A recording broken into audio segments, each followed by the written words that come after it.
Hello students, मैं प्रशांत सक्सेना अपने channel में आपका स्वागत करता हूं।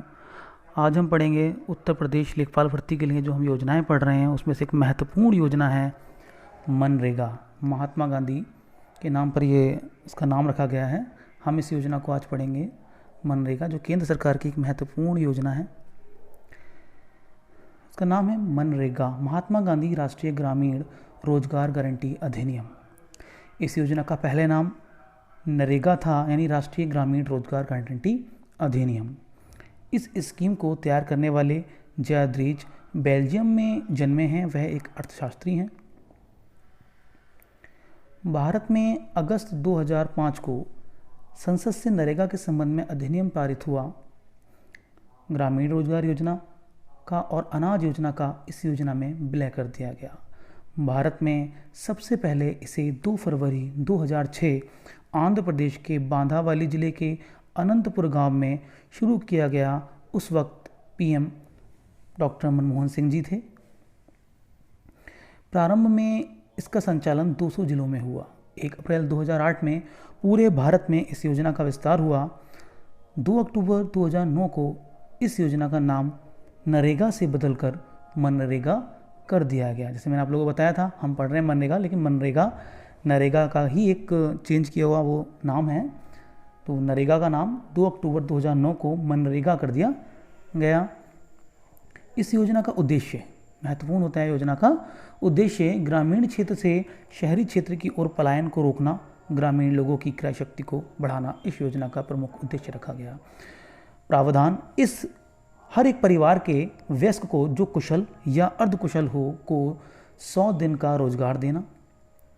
यदि 15 दिन तक रोजगार ना मिले तो बेरोजगारी भत्ता दिए जाने का भी प्रावधान इस योजना में रखा गया।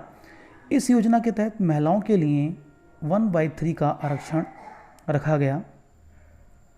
इस योजना के अंतर्गत जॉब कार्ड ग्राम पंचायत द्वारा जारी किया जाता है। इसका क्रियान्वयन ग्रामीण विकास मंत्रालय द्वारा किया जाता है। इसमें दिन में 7 से 8 घंटे तथा सप्ताह में 6 दिन काम करना होता है। मनरेगा के तहत यदि किसी को रोजगार 5 किलोमीटर से अधिक दूरी पर मिलता है तो उसे 10% अतिरिक्त मजदूरी देने का प्रावधान है। यूपी में मजदूरी 220 रुपये प्रति दिन दिए जाने का प्रावधान है। वर्तमान में, जैसे पहले बताया गया था कि 100 दिन का रोजगार दिया जाता है, लेकिन वर्तमान में 120 दिन का रोजगार देने का प्रावधान रखा गया है। अब बात आती है कि इस योजना पर व्यय। तो इस योजना पे केंद्र और राज्य सरकार मिलकर व्यय करती हैं, जिसमें केंद्र सरकार 90% व्यय करती है और राज्य सरकार केवल 10% ही व्यय करती है। कुल बजट का 60%, जो भी खर्चा आता है उसके कुल बजट का 60% श्रम पर और 40% लागत पर व्यय होता है। जितना भी अमाउंट इसके लिए बजट सरकार तय करती है उसका 60% श्रम पर और 40% लागत पर व्यय होता है। फिर से एक उद्देश्य क्या है, मेन प्रमुख उद्देश्य क्या रहे हैं इसके? बेरोजगारी को दूर करना, भूख निवारण, गरीबी निवारण। 2019-20 के बजट में मनरेगा के लिए 60,000 करोड़ राशि तय की गई है। इस अधिनियम के तहत पुरुष और महिलाओं के बीच किसी भी भेदभाव की अनुमति नहीं है। मीन्स मनरेगा में पुरुष और महिलाओं के बीच कोई भी भेदभाव नहीं किया जाना है। इसलिए पुरुष और महिलाओं को समान काम के लिए समान वेतन दिए जाने का प्रावधान है।